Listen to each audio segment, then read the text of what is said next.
Hello friends, welcome to the Top Notch Commerce and this is video number 5D accounting equation का ये 5D lecture है जिसमें हम कुछ स्पेशल ट्रांजैक्शन की बात करेंगे। तो आइए स्टार्ट करते हैं। इंटरनल ट्रांजैक्शंस क्या होते हैं इसके बारे में हम पढ़ चुके हैं। डेप्रिसिएशन, व्हाट इज डेप्रिसिएशन, हम बेसिक अकाउंटिंग टर्म्स में ये सारी चीजें पढ़ चुके हैं। If you want to understand आप वो वाला लेक्चर देख लीजिए। इंटरेस्ट ऑन कैपिटल क्या होता है, इंटरेस्ट ऑन ड्राइंग क्या होता है, सो हम इन सब चीजों के ट्रांजैक्शन की बात करते हैं। फर्स्ट स्टार्ट करते हैं डेप्रिसिएशन से। What is depreciation? सपोज आपके पास कोई असेट है और वो असेट आपने पूरे साल यूज किया, तो पूरे साल अगर आपने उसको यूज किया है तो उस पूरे साल यूज करने के कारण उस असेट की वैल्यू क्या हो जाएगी, डिक्रीज हो जाएगी। इसको हम बोलते हैं depreciation.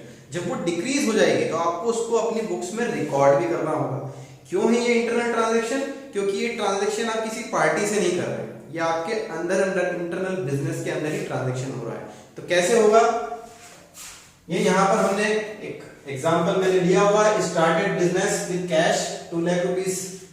Second is bought goods हमने परचेज किए हैं कैश और क्रेडिट दोनों में, मतलब 50,000 का गुड्स हमने खरीदा है, 15,000 दे दिए और 35,000 रुपए 35,000 इज क्रेडिट।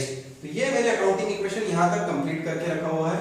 नाउ हमने अब परचेज किया है असेट, लेट्स से मशीन, हमने मशीन परचेज किया है 60,000 का और ये हमने कैश में परचेज किया है।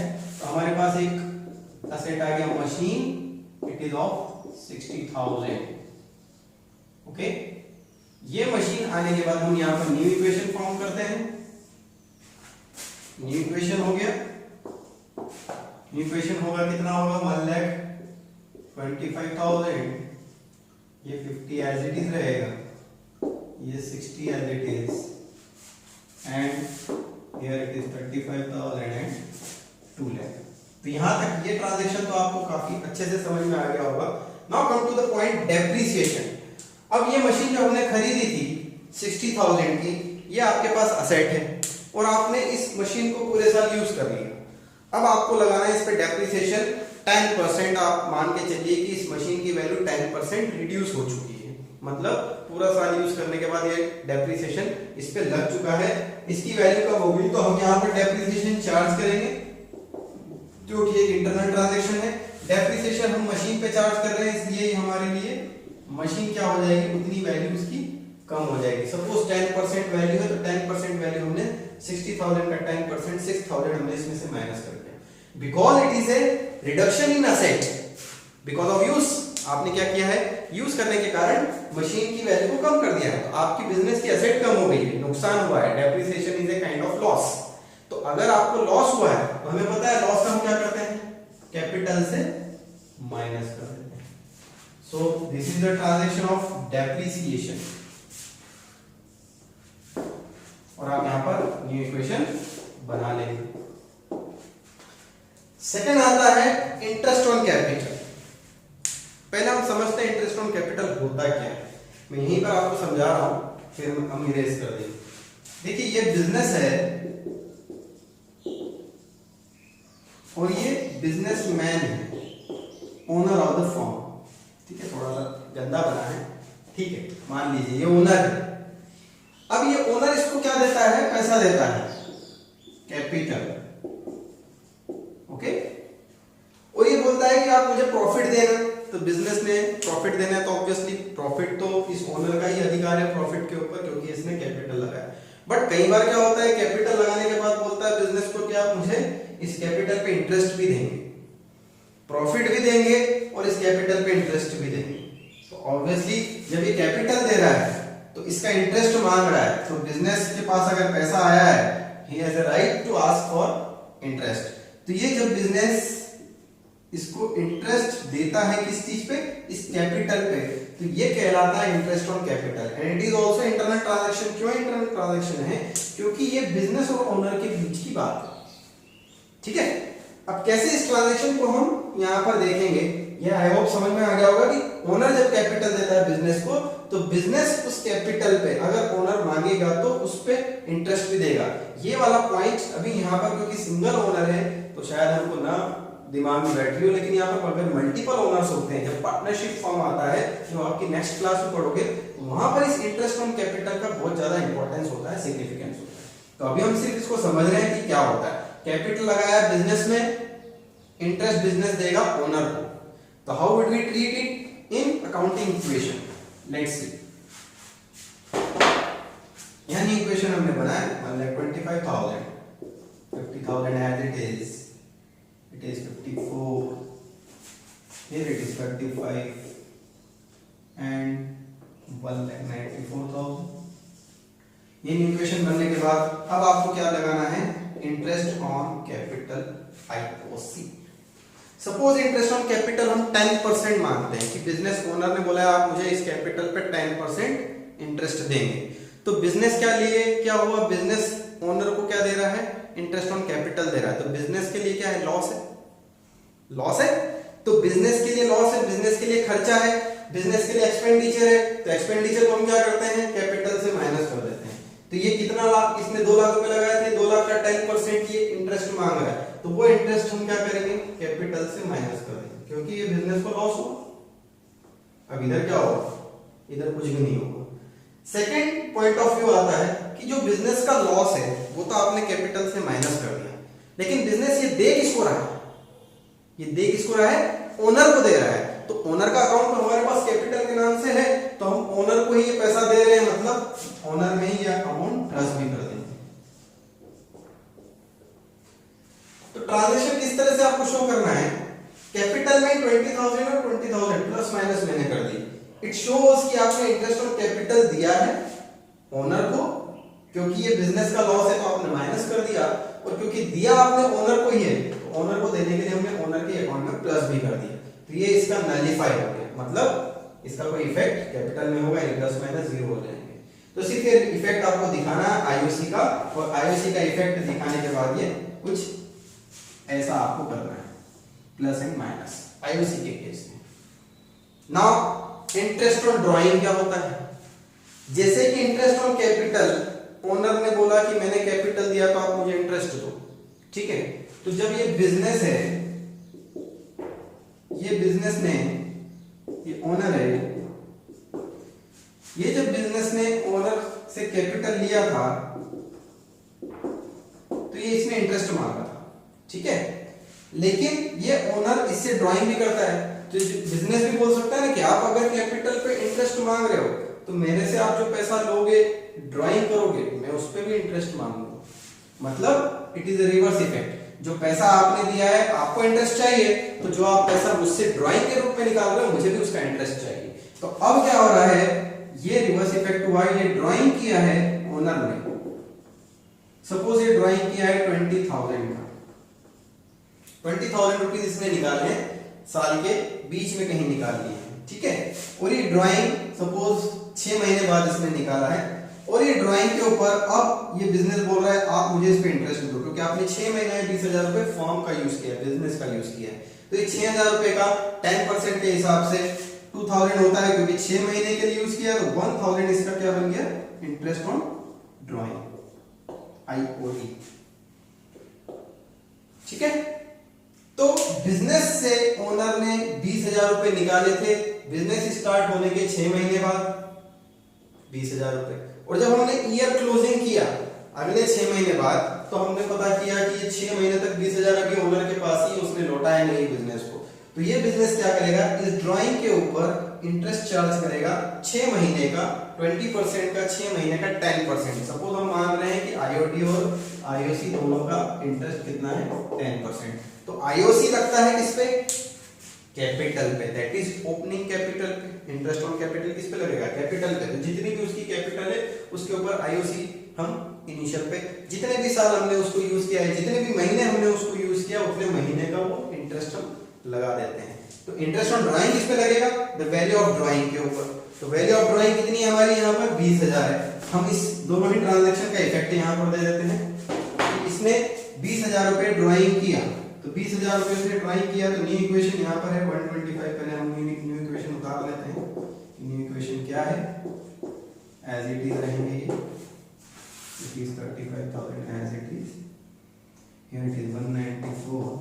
अब इसने से 20,000 रुपए निकालें तो 20,000 रुपए आप इसकी कैपिटल से भी माइनस करेंगे और कैश भी चला गया बिजनेस का तो कैश से भी माइनस करेंगे। It is a sixth transaction drawing. ठीक है, और ये ड्राइंग का हमने यहाँ पर इफेक्ट दे दिया। इट इज 174,000 अब कैपिटल हो गई है और ये हो गया 1,05,000। अब आपको इंटरेस्ट ऑन ड्राइंग चार्ज करना है, ये न्यू इक्वेशन है। 7 इज इंटरेस्ट ऑन ड्राइंग।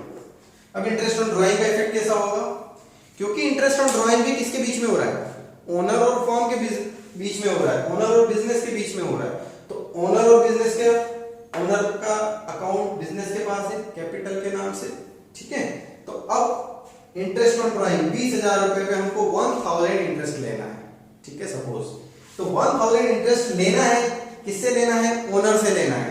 तो ओनर से लेना है तो हमने क्या किया, यहाँ पर ओनर के अकाउंट से माइनस कर दिया। क्या आपसे हमको 1,000 रुपए लेना है, आपके अकाउंट से माइनस कर रहे हैं। ठीक है, and it is A gain for the firm. Firm को क्या हुआ, इंटरेस्ट मिला तो फर्म को फायदा हुआ, गेन हुआ। और जो भी गेन होता है फर्म का वो किसको जाता है, ओनर को जाता है। तो ये ओनर को हमने वापस प्लस कर दिया, plus minus in the owners side, मतलब कैपिटल में। तो आईओसी और आईओडी का ट्रीटमेंट बिल्कुल सेम है। देखो यहाँ पे हमने प्लस माइनस किया था, सेम अमाउंट, यहाँ पे हमने प्लस माइनस किया, सेम अमाउंट। ठीक है, सिर्फ हमको इसका कॉन्सेप्ट समझ में आना चाहिए। आप ये रट भी सकते हैं कि यहाँ ये प्लस माइनस होता है, लेकिन क्यों होता है अकाउंट में ये कोई भी काम क्यों होता है, ये बहुत जरूरी है पहचानना, ये समझना बहुत जरूरी है कि ऐसा क्यों होता है। ये रटना तो बहुत आसान है, आईओसी और आईओडी के केस में कैपिटल से ही प्लस और माइनस सेम अमाउंट किया जाता है। बट क्यों किया जाता है, because IOD is a gain for the firm and gain goes to the capital, correct? And IOD we are charging from the owner, that's why we are deducting from the capital. ठीक है, तो इसके दोनों effect capital में आ रहे हैं, इसलिए plus minus यहीं पर होगा। आई hope it's clear. IOC and IOD and depreciation वाला पार्ट आपको क्लियर होगा। अब हम नेक्स्ट स्पेशल कुछ ट्रांजैक्शन जो है उस पे आते हैं कि इसका ट्रांजैक्शन हम कैसे करेंगे। तो अभी मैंने आईओसी आईओडी और डेप्रिसिएशन वाला पार्ट जो था मैं यहां तक इसको इरेज कर देता हूं और यहीं से अब हम दूसरा वाला पार्ट उठाते हैं। न्यू इक्वेशन में ही इरेज करना है।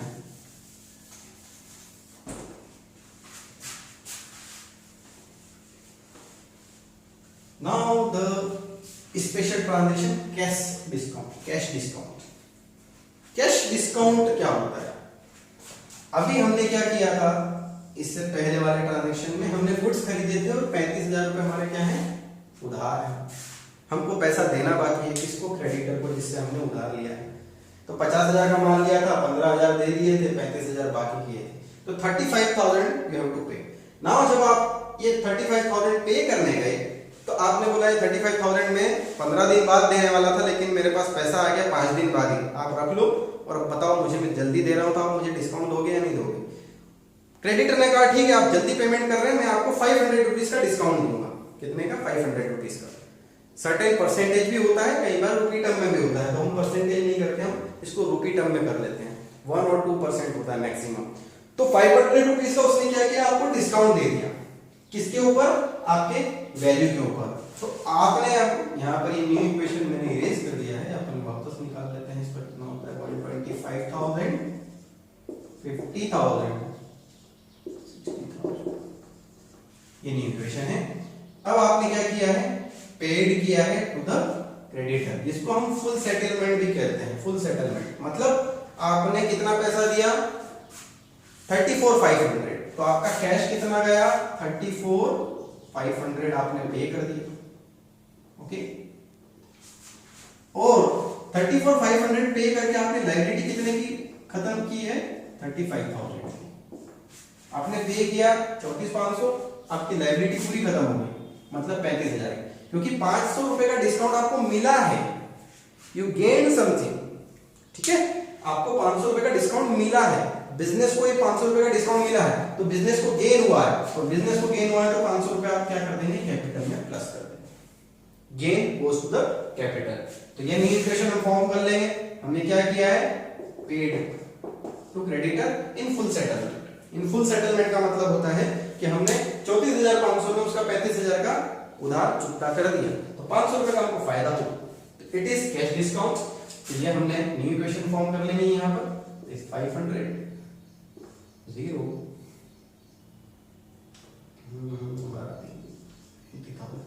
या एज इट इज रहेगा 60,000 and it is 0 and it is 2,05,000। तो ये न्यू इक्वेशन बन गया। तो इट इज डिस्काउंट, ये डिस्काउंट हमको मिला है, ठीक है। अगर ये हम डिस्काउंट देते अपने कस्टमर को तो क्या होता, तो डिस्काउंट देने के लिए हम यहाँ पर पहले एक सेल वाला इक्वेशन डाल देते हैं कि हमने गुड्स सोल्ड किए, उधार में गुड्स सोल्ड। गुड्स हमने सपोज 25,000 के गुड्स बेचे हैं और बेचा उसको हमने 30,000 में, 30,000 में बेचा है।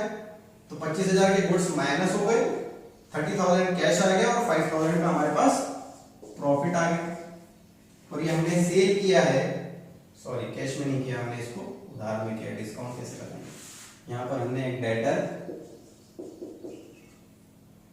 हमारे पास आ गया कितने का, 30,000 और 5,000 इसमें हमको दिया होगा। ओके, आपको ट्रांजैक्शन समझ में आ गया होगा। मैं फिर से रिपीट कर रहा हूं, हमने 25,000 के गुड्स 30,000 में बेचे हैं, उधार में बेचे हैं, तो 5,000 गेन हुआ है। तो 25,000 के गुड्स अगर आपने उधार में बेचे तो आपके पास कैश नहीं आया, आपके पास एक असेट क्रिएट हो गया, दैट इज डेटर 30,000 का। और 30,000 क्योंकि यहाँ पर माल आपने 25 का बेचा और 30 आपको लेने हैं, तो 5,000 का गेन है वो कैपिटल में आपने ऐड कर दिया, forming the new equation 25,000, 60,000, 30,000, it is 2,05,500। अब हमने क्या किया, इस डेटर ने हमको बोला कि मैं पैसा दे रहा हूं, मैं 30,000 रुपए दे रहा हूं और मैंने 1 महीने के लिए उधार मांगा था, लेकिन मैं 10 दिन बाद ही पैसा दे रहा हूं। तो जब ये 10 दिन बाद पैसा देगा तो हम क्या करेंगे, इसको बोलेंगे ठीक है आप जल्दी पैसा दे रहे हो, हम आपको डिस्काउंट देते हैं। हमने इसको डिस्काउंट दिया सपोज 700 रुपीज का, 700 का डिस्काउंट दिया हमने। तो अब रिसीव्ड अमाउंट कितना, 700 का डिस्काउंट अगर हमने दिया है तो 29,300 हमको रिसीव हुआ है, 29,300 हमको मिल गया, कैश में आ गया। और हमारा जो डेटर वो 30,000 का पूरा हम उसको चुकता करेंगे। अब आपको क्या हुआ है, 700 का क्या हुआ है, लॉस हुआ है, एक्सपेंडिचर हुआ है, क्योंकि आपने डिस्काउंट दिया है। 700 आप क्या करेंगे, कैपिटल से डिडक्ट कर देंगे, because it is loss to the firm और you can say expenditure of the firm, तो इसलिए हमने इसको कैपिटल से इरेज कर दिया। तो ये यहां पर न्यू इक्वेशन फॉर्म हो जाएगी and it is discounting creditor से भी और डेटर से भी। जब हम देंगे किसी को डिस्काउंट देंगे तो हमारे लिए लॉस होगा, minus in the capital and this kind of transaction. जब हमको क्रेडिटर से डिस्काउंट मिलेगा तो हम उसको क्या करेंगे, प्लस करेंगे, किधर है डिस्काउंट, ठीक है। I hope it's clear. Now come to the bad debt. Bad debt क्या होता है, अब मैं अगेन इस वाले पोर्शन को रेज करके वापस अब मैं आता हूं यहां पर कि क्या हुआ, ये अभी हमने पैसा रिसीव नहीं किया, जिसको हमने 30,000 का गुड्स बेचा है, 30,000 का गुड्स हमने जिसको बेचा है उधार में, उससे 30,000 रुपए लेने हैं। 1 महीने के लिए बोला था, वो 4 महीने हो गए आया ही नहीं। अब हमको डाउट हो रहा है कि वो कहाँ गया, उसको हमने पता किया तो समझ में आया कि वो कहीं उलझा हुआ है, कुछ नुकसान हो गया उसका या व्हाटएवर। अब उससे हमने पैसा मांगा तो उसने बोला मेरे पास पैसे नहीं है और आपके 30,000 के बदले में 15,000 दे सकता हूँ, लेना हो तो ले लो। तो बाकी का 15,000 क्या हुआ, डूब गया। आपने इच्छा से डिस्काउंट नहीं दिया, उसने जिसको आपने उधार दिया था उसने आपका पैसा डुबा दिया, मना कर दिया देने से। तो that amount is known as a bad debt, जो कि डूब रहा है। तो उसने क्या बोला, 30,000 में से 15,000 दे रहा हूं, बाकी 15,000 डुबा रहा हूं। तो हम क्या करेंगे, 15,000 जो मिल रहे हैं हम ले लेंगे, 15,000 हम ले लेंगे क्योंकि ऑब्वियसली कुछ तो मिल रहा है, तो हम 15,000 रुपए ले लेंगे, 15,000 कैश आ गया। क्योंकि ये 30,000 पूरा का पूरा नहीं मिलने वाला, मुझे पता है, तो 30,000 में पूरा का पूरा क्या कर दूंगा, माइनस कर दूंगा। और जो बाकी का 15,000 है एज ए बैड डेट में क्या करूंगा, कैपिटल से भी माइनस कर दूंगा, because it is a loss to the firm, और जो फर्म का लॉस है वही कैपिटल से आप माइनस कर देंगे। तो बैड डेट का इफेक्ट क्या हुआ, इज इट क्लियर। ये आप अपनी मर्जी से नहीं कर रहे हैं, मजबूरी में कर रहे हैं, क्योंकि नुकसान आपको हो चुका है। अब आपको कोई उम्मीद नहीं कि वो आपको पैसा देगा, whatever is the reason. तो 30,000 के बदले आपको 15,000 मिल गए, बाकी के 15,000 आपने क्या किए, नहीं मिलने वाले, तो आपने कैपिटल में उसका लॉस डाल दिया। I hope all these transactions are clear to you. If you have any doubt, comment in the comment box. Share करो, लाइक करो और देखते रहो इस चैनल को आगे की और अपडेटेड वीडियोस के साथ। Thank you very much.